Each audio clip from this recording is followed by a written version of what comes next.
পারছিল না, সে মেয়েটাকে আমার পছন্দ হয়নি। আরে দেখো দিনি, তাতে মন খারাপ করার কি আছে? ওটা পছন্দ হয়নি, অন্য মেয়ে দেখবো। আব্বা, আর মেয়ে দেখতে হবে না। আমি একটা মেয়েকে পছন্দ করেছি, কিন্তু সেই মেয়েটা ওদের বাড়ির কাজের মেয়ে। সব রেখে তোর একটা কাজের মেয়েকে পছন্দ হলো?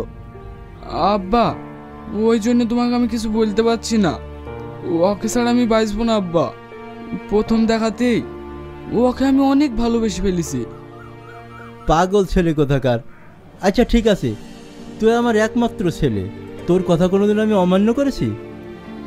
তুই যদি ওখানে সুখী হোস, আমার কোনো আপত্তি নেই। আব্বা, ছোটবেলায় তোর মা মারা গেছে, তখন থেকেই তোকে আমি কোলে পিঠে করে মানুষ করেছি। তোর মায়ের অভাব তোকে আমি কোনোদিন বুঝতে দিইনি, যাতে তুই কষ্ট না পাস। তার জন্য আমি বিয়ে পর্যন্ত করিনি। আর তোর এইটুকু আবদার আমি মানতে পারবো না? ঠিক আছে, আজই আমি ওই মেয়ের বাপের সাথে কথা বলছি।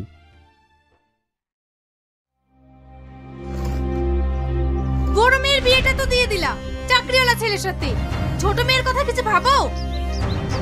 বিয়েটা আমি দিইনি, তুমি তো সবই জানো। ছেলে নিজেই পছন্দ করেছে, আর তাছাড়া ওদেরকে আমি কিছুই দিতে পারিনি। ও সব কথা ছাড়ো, সালমাদের কলেজের একটা ছেলেকে পছন্দ করেছে, ও নাকি ওকেই বিয়ে করবে। আর আমি যতটা খোঁজ নিয়েছি, ছেলেটা ভালো। তোমার মেয়ের যখন পাত্র পছন্দ হয়ে গেছে আর তোমারও পছন্দ, তাহলে আমি আর কি বলবো? বিয়েটা দিয়ে দাও। সে তো দেবই।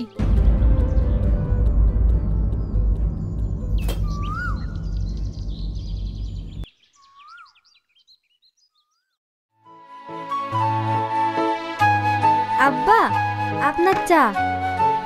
এই বাবু, আই চা খাবি? সত্যি আমার বাবু সয়েজ আছে। আমি হয়তো কোনো জন্মে পুণ্য করেছি, তাই তো তোমার মতো একটা ভালো বৌমা পেয়েছি। আব্বা, কালকে রাত্রে আপনি প্রেশারের ওষুধ না খেয়ে শুয়ে পড়েছেন। এভাবে অনিয়ম করলে তো আপনার অসুখ সারবে না। না রে মা, সকালবেলায় তুই যে চাটা দিয়েছিস, তোর হাতে চা খেলেই আমি সুস্থ হয়ে যাব। তা বললে হবে না আব্বা, চা খাওয়ার পরে ওষুধটা খেয়ে নেবেন। আমার মায়ের অর্ডার তো আমাকে মানতেই হবে। ঠিক আছে, খেয়ে নেব। আব্বা, আমি আসছি। ঠিক আছে, দেখে শুনে যাস।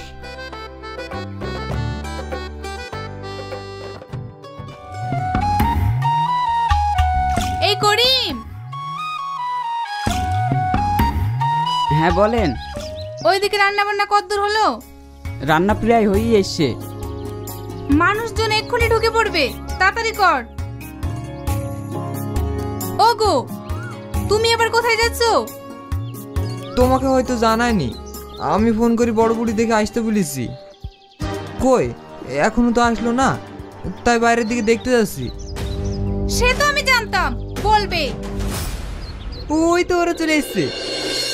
বাহ, আসতেও তো দেরি হলো কেন? মা ভালো আছেন? হ্যাঁ ভালো আছি, যাও ঘরে গিয়ে বসো গা।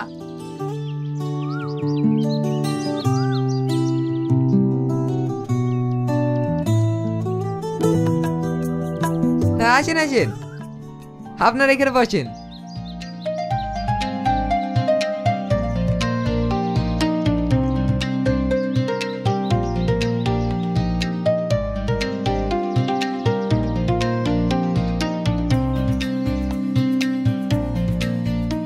সোহেল, এ তো একটা ক্রিমিনাল।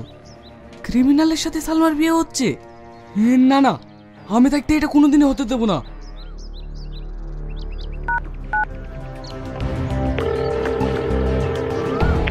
Hello sir. হ্যাঁ বলো। আমরা যে সোহেল ক্রিমিনালকে খুঁজে বেড়াচ্ছি, সে আমার হাতের মুঠোয়। আপনাকে লোকেশন পাঠিয়ে দিচ্ছি, আপনি ইমিডিয়েটলি খোঁজ পাঠিয়ে দেন। আব্বা, আপনাকে একটা কথা বলতাম। ঠিক আছে বাপ, তুমি বসো, আমি এসে শুনছি।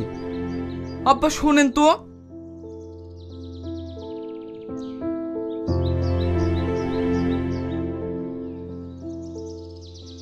আচ্ছা বলো, কি বলবা? এই বিয়ে হবে না। কেন বাপ, হবে না কেন? সেটা আপনি নিজের চোখে দেখতে পাবেন।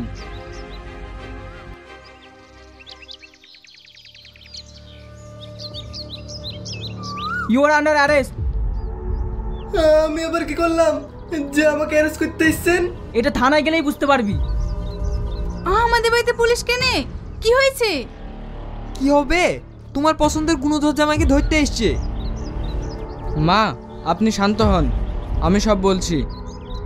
আপনারা ওকে থানায় নিয়ে যান, আমি আসছি। ঠিক আছে স্যার।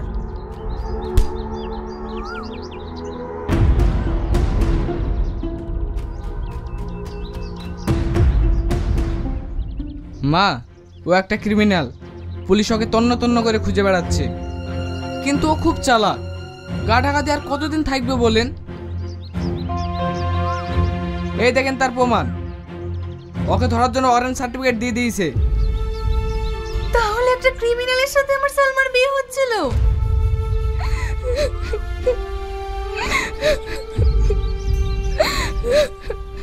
কাঁদিস না রে বোন, কাঁদিস না, আমি দাঁড়িয়ে থেকে তোর ভালো জায়গায় বিয়ে দিয়ে দেবো। ভাই, আজ আপনি না আসলে আমার ভীষণ সর্বনাশ হয়ে যেত। সালমা, তোর কোনো চিন্তা নেই রে বোন, আমরা দেখে শুনে তোর ভালো জায়গায় বিয়ে দিয়ে দেব। দেখবি তুই অনেক সুখী হবি। আমি তোকে ভুল বুঝেছিলাম রে মা, আমি কোনোদিন তোর মা হতে পারিনি, মা হওয়ার চেষ্টাও করিনি। তুই আমাকে ক্ষমা করে দিস রে মা। মা, এ তুমি কি বলছো? আয় মা, তোর আমার বুকে আয়।